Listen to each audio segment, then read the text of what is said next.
আজকে আমি তোমাদের শেয়ার করব ভাইফোঁটার স্পেশাল ল্যাংচা। এই রেসিপিটা একবার হলেও ট্রাই করে দেখবেন, খুবই ভালো লাগবে। রেসিপিটা বানানোর জন্য 1 লিটার গোকুল দুধ নিয়ে নিয়েছি, কড়ার মধ্যে ঢেলে নেব। 30 মিনিটের মধ্যে বানিয়ে নিতে পারবেন, মুখে দিলেই মিলিয়ে যাবে। বাড়িতে থাকা কয়েকটা উপকরণ দিয়ে তৈরি করে নিতে পারবেন। যারা মিষ্টি খেতে পছন্দ করেন তাদের জন্য এই রেসিপিটা একদম পারফেক্ট। এই ল্যাংচা রেসিপিটা ছানা ছাড়া বানিয়ে নিতে পারবেন। হাফ বাটির একটু বেশি গুঁড়ো দুধ দিয়ে দেব। খুন্তির সাহায্যে ভালোভাবে মিশিয়ে নেব। দুধের না কোনো রকম ডেলা ভাব থাকে। দুধটা সময় নিয়ে জাল দিয়ে নেব, গ্যাসের আঁচ হাই ফ্লেমে রেখে।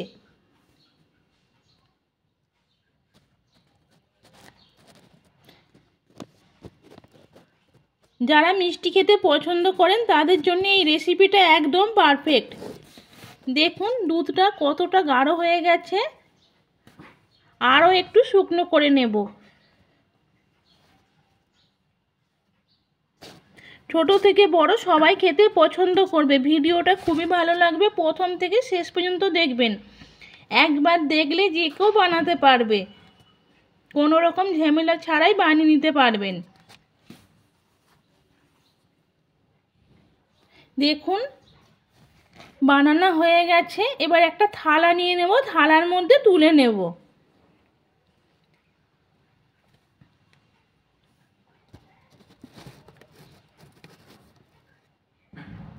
দেখুন তুলে নিয়েছি, ঠান্ডা করে নেব।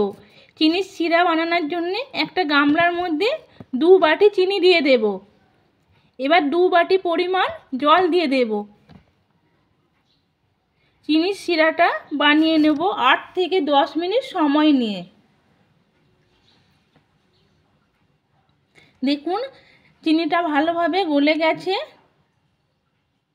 চিনির শিরাটা বানানো হয়ে গেছে। এবার গ্যাস বন্ধ করে রেখে দেব। দেখুন ঠান্ডা হয়ে গেছে। অল্প এলাচ গুঁড়ো দিয়ে দেব, 1 চামচ ঘি, 2 চামচ ময়দা। খুব বেশি ময়দা দেবেন না, তাহলে শক্ত হয়ে যাবে। সামান্য বেকিং পাউডার দেব। হাতের সাহায্যে সময় নিয়ে মেখে নেব।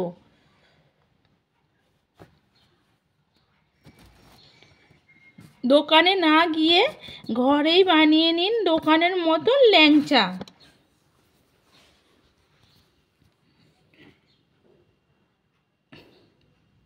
সময় নিয়ে মেখে নেবেন, হাতের সাহায্যে দোলে দোলে।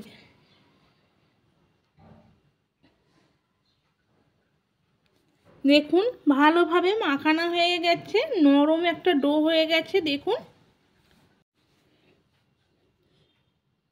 এবার একটু বড় সাইজের লেচি নিয়ে প্রথমে গোল করে নেব। হাতের সাহায্যে লম্বা করে ল্যাংচার শেপ বানিয়ে নেব। একটা তোমাদের দিকে বানিয়ে দেখাচ্ছি। আমি ল্যাংচার সাইজটা একটু বড় সাইজের বানাচ্ছি। দেখুন ঠিক এরকম বানিয়ে নিয়েছি। সাইজটা তোমাদের পছন্দ অনুযায়ী বানিয়ে নিতে পারেন, ছোট অথবা বড়। সবগুলো একই রকমভাবে বানিয়ে নিয়েছি। দেখুন 8টা বানানো হয়েছে। দেখুন তেল হালকা গরম করে নিয়েছি, একটা একটা করে ছেড়ে দেব। আমি প্রথমে 4টে ভেজে নেব। গ্যাসের আঁচ অবশ্যই আস্তে রাখবেন। কড়াটা আস্তে আস্তে নাড়িয়ে নেব। দেখুন একটা একটা করে উল্টে দেব।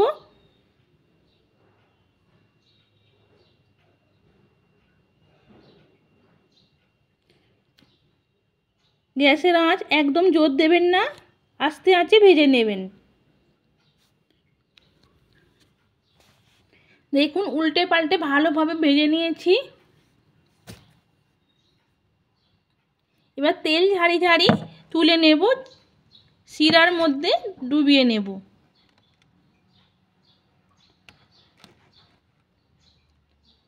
একই রকমভাবে সবগুলো আমি ভেজে নেব।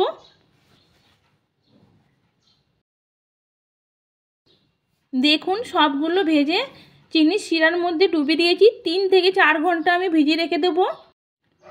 4 ঘন্টা বাদে আমি ফিরে এসেছি। দেখুন একটা তোমাদের দিকে তুলে কেটে দেখাচ্ছি। দেখুন কত সুন্দর কালার হয়েছে।